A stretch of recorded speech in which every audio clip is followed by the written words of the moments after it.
Hi everyone, I am Nidhi from School of Education, Lovely Professional University, and today we will be discussing about Cry-Do-Chat syndrome. Let's continue.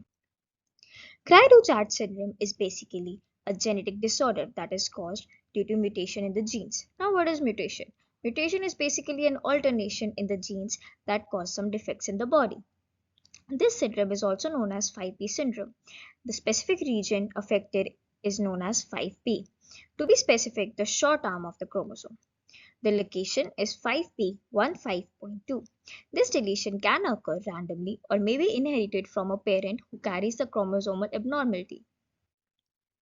It is also known through various names that are cat-cry syndrome, chromosome 5p syndrome, 5p deletion syndrome, monosomy 5p because the other part of the chromosome is partially or properly deleted, and 5p syndrome. It occurs in an estimated 1 in 15,000 to 20,000 newborns. Therefore, it is not common at all. Although there is no cure, it will not shorten your lifespan. It can occur in all races and in both genders, although there is slight female dominance. The male to female ratio of this disease is 3:4. The major symptoms of this syndrome are cry, facial features, physical anomalies, and developmental delays. Let's discuss these symptoms individually. You must have wondered that why it is known as cry-do-chat syndrome. This is the reason because the one of the hallmark feature is distinctive cry that resembles the sound of a cat. This cry is often evident in the first weeks of life and tends to diminish as the child grows. A normal baby's cry pitch is around 400 Hz, while a baby with cry-to-chat syndrome has a frequency of 1000 Hz and that can also exceed. The characteristic cat-like cry is probably due to anomalies of the larynx. The larynx can be small, narrow, diamond-shaped, and of the epiglottis, that is basically the covering of the larynx. The epiglottis can be flabby, small, or hypotonic, as well as to neurological, structural, and functional alterations.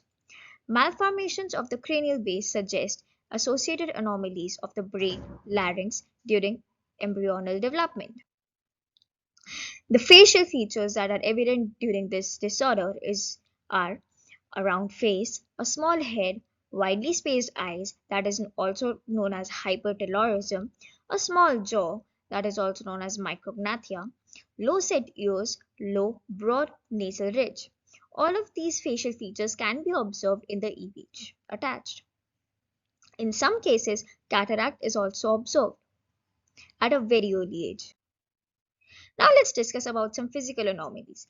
They include weak muscle tone, also known as hypotonia, a small head size, also known as microcephaly, partial webbing or fuming of fingers or toes, single line in the palm or hand, skin tags just in front of the ear, downward slant to the eyes. The developmental delays such as sitting, crawling, and walking are often delayed in individuals with this syndrome. Speech and language development can also be significantly affected, both due to physical abnormalities as well as psychomotor retardations. Height is less affected than weight from birth up to 2 years of age in both sexes. This trend continues until later in life, especially in males. The low weight may be attributed to feeding difficulties and gastroesophageal reflux that is common in this disorder, both of which are frequent in first years of the life. This disorder also accompanies some cardiac defects like ventricular septal defect or atrial septal defect.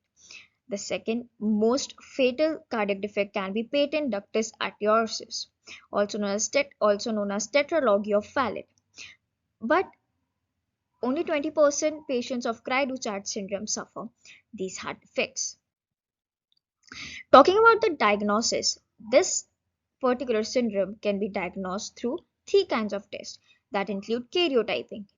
It is basically a test to examine chromosomes in a group of cells. Second diagnosis is FISH, fluorescence in situ hybridization. The third one is CVS, cryonic wireless sampling. It is basically a chromosomal test that can be done while in the womb. Let's talk about inheritance of this syndrome. The deletion that causes Cry-Du-Chat syndrome is caused by a dominant trait. not a recessive trait. CTNND2 is an important gene that is lost when a portion of the 5' chromosome is deleted. CTNND2 gene usually makes the delta chitin protein. This protein works in the nervous system and helps with cell movement. Semaphorin F, also known as SEMAF, which acts as a signaling molecule, guides axons or migrating neuronal precursors during development. The loss of both of these genes may cause severe brain damage in patients. Deletion of the telomerase reverse transcriptase H-DOT gene localized to 5p15.33 could contribute to the phenotypic changes in this syndrome. So, is it autosomal recessive or dominant? Most cases of cry du chat syndrome aren't inherited, so the condition isn't dominant or recessive. People with 5p syndrome typically have no biological family history of the disorder. About 10% of people with disorder inherited chromosome abnormality from an unaffected parent. When this happens, the parent carries a chromosomal rearrangement that is known as balanced translocation that occurs due to rearrangement of various different genes. The parent does lose or gain any genetic material and they don't usually have a medical problem. But balanced translocations can become unbalanced when a parent passes them to their child. Its treatment basically involves surgery that is performed to treat a variety of symptoms potentially associated with cry du chat syndrome, like the webbed feet and the eyes or the cataract. The survival of children with cry du chat syndrome is generally good. Most syndrome related deaths occur within the first year of life. Several children have lived to be over 50 years of age. Genetic counseling is needed to be done and is recommended for affected individuals and their families. Other treatment is symptomatic and supportive.